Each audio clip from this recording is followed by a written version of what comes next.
Let's now head to the United States and talk about the case facing the former U.S. President Donald Trump. And the judge has warned former U.S. President Donald Trump that he could be jailed if he further violates the gag orders against him in the ongoing hush money payment trial. The stern warning came after Trump violated a gag order for the 10th time. Trump was ordered to pay an additional $1,000 for attacking jurors in his historic criminal trial. Justice Juan Machen has already imposed $9,000 in fines on Trump. He says the $1,000 fine for violating gag orders so far do not seem to be deterring him. The gag order prohibits the Republican presidential hopeful from making public comments about jurors, witnesses, and families of the judge and prosecutors if the statements mean to interfere with the case. Machen said jail time would be a last resort and one that he was trying to avoid at all costs. But he said Trump's continued willful violations of the gag order amounted to a direct attack on the rule of law. Trump's criminal hush money trial has entered its 12th day. It has featured testimonies from a top aide, Michael Cohen, and a former tabloid publisher, David Pecker. New York prosecutors have charged Trump with falsifying business records to cover up a $130,000 payment to an adult star, Stormy Daniels, who claims to have had a sexual encounter with him in 2006. Trump has pleaded not guilty to all 34 felony counts against him. It's a fake trial. They have no case. And it's been absolutely proven now. They have no case whatsoever. This is Alvin Bragg doing it for political reasons for Biden. This is a Biden trial. He's a crooked president. All right, let's talk more about this case. And we are now being joined by our correspondent, Susan Teherani, live in New York. Susan, good to see you. Trump continues to violate the gag orders, and the judge has threatened that he will put him in jail. Tell us more about that.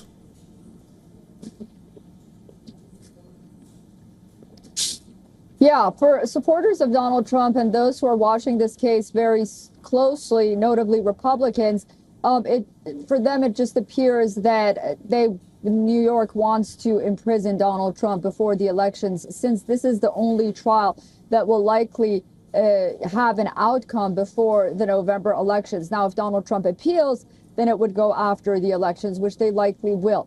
But the issue with this gag order is that it's so broad and it doesn't have any details that Donald Trump could violate it anytime, any moment, without knowingly or unknowingly, just because there are no specifics on what he can and cannot do. While there are specifics about, he can criticize the judge himself, but then after that, it just goes into very murky territory. He did threaten Donald Trump with a prison sentence if he continues violating these gag orders. But, it's hard to imagine that New York would go that far. But on the other hand, it's also not very hard to imagine, considering the fact that so far, we haven't gotten to the crux of this case regarding what Donald Trump really did wrong here. Susan, before I let you go, probably one question. What are Americans saying about this case, and what is mostly Republicans saying about this case? Yeah, well, they believe that it's politically motivated, that this is a hit job on a potential Republican presidential nominee going into 2024. This is a case that was brought against the former president very late in the game, despite the fact that federal courts tossed it.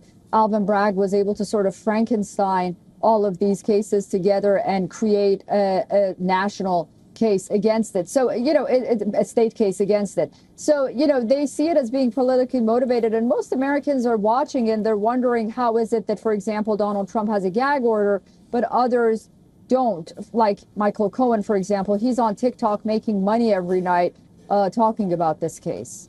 I've been talking to our correspondent, Susan Teherani. Susan, thank you. For all the latest news, download the WION app and subscribe to our YouTube channel.